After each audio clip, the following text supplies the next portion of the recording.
Hey, what's up, fellas? How you doing, man? Antonelli here.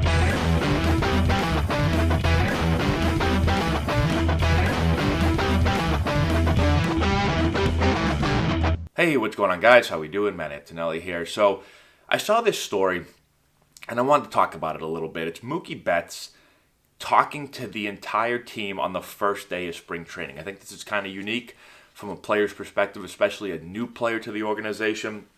And so I want to get into not exactly what was said, but what players' reaction to what was said, and just the idea of talking to a team, being a new player. I'm from the Boston area, and so I followed the Red Sox. I followed it a ton when I was younger. I followed it as I've gotten older. Not a huge fan anymore of the team. But I see Mookie Betts a lot on television, on the radio. I know he's a great, great guy. You hear that all the time about him. But you don't really get to hear too much about his leadership skills. At least I haven't heard a whole lot about it. I know that he works extremely hard, but this is kind of an interesting delve into what he's like as a leader, which I think is pretty cool. So let's hear from a couple of the players on the talk, and then let's get into it. So first one, Justin Turner. He said, when you stand up in front of the team on the first day and essentially call everyone out, says he wants to hold everyone accountable for their effort, not just in the game, but in the workouts. That's like, all right, you learn what he's about real fast. Same principle as Gibson's speech, just not as critical of us. This was him saying this before he knew anybody.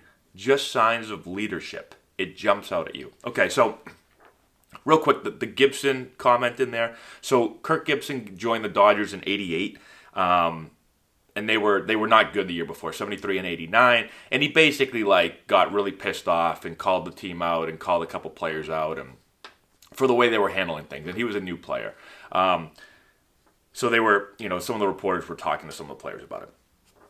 Okay, now Turner continues. The first week he was here early, getting out before guys were getting going. So we didn't really have that many conversations with him. Just kind of assumed he was a quiet guy who goes about his business. Then day one, you realize you were way off. He was proactive. Let's get out in front of this. Day one is as urgent as Game 7 of the World Series. It was awesome, actually. So, first off, I'm really impressed by this. And I guess I am somewhat surprised. It's your first day with a new club. And, I'm sure he knows some of the guys, but he hasn't been around them very much at all.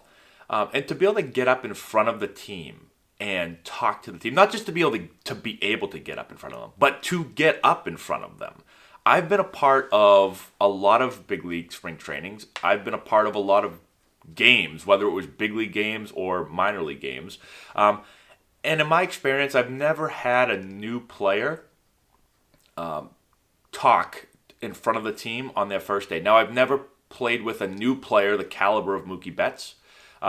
I have had players get up and talk to the team early on and throughout the year.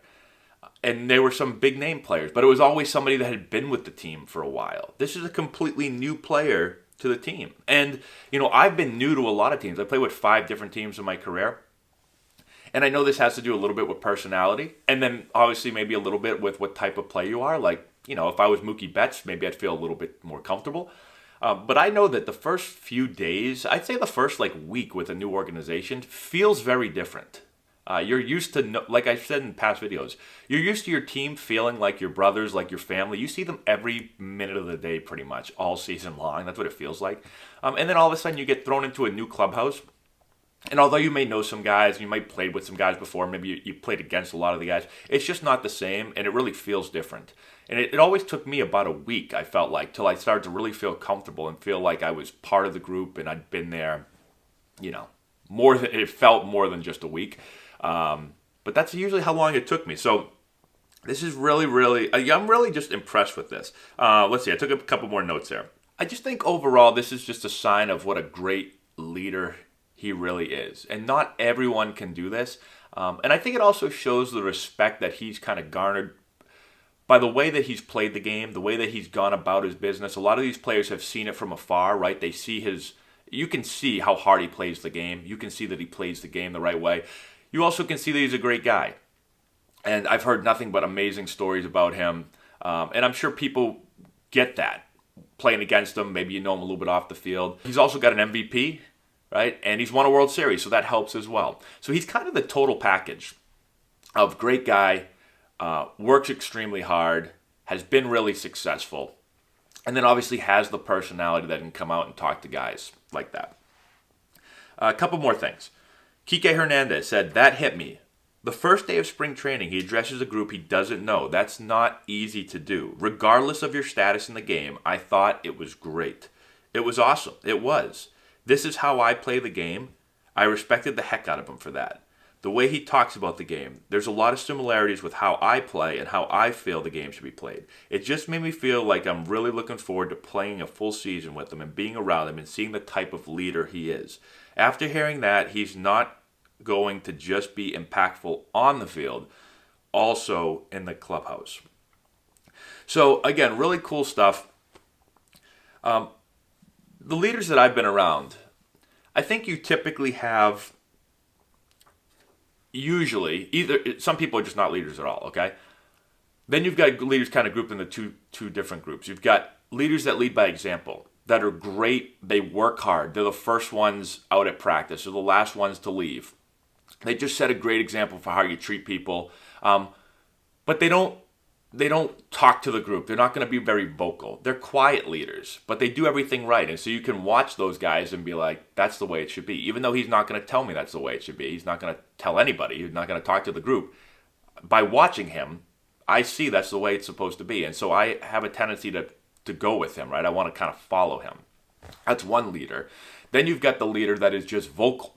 The guy that can get in front of the group and let guys, hold guys accountable for how they're acting. And if guys are acting not the way that the organization needs to be or needs them to be, well, then they're going to call guys out for that. So you've got that type of leader. But it's hard, in my experience, to find somebody that can do both. That is a great vocal leader, that can hold guys accountable, but also brings everything else. They're the team's hardest worker. They're the first guy, they're the last guy to leave. They're just the total package, and that's really hard to find a guy that can do both.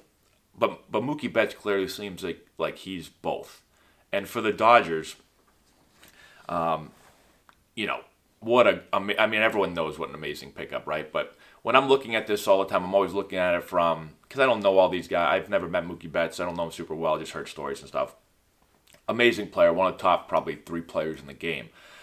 But now you get a player, man, that's that good of a player, that great of a player, but also brings great leadership abilities, is going to be one of your, if not the hardest worker, and someone that's going to hold other people accountable. That's the absolute total package. And that's worth, it's going to be worth probably $400 million, maybe more. But man, what a great pickup for the Dodgers. And this was a really cool story to see. So hopefully that helps you guys out. Let me know your thoughts on this. Comment section below. Subscribe to the channel. All that good stuff. Share the video with your friends. Hit the notification bell. Thank you to our patrons for supporting us on Patreon. We really appreciate your support. And that's all we got. We'll talk to you later.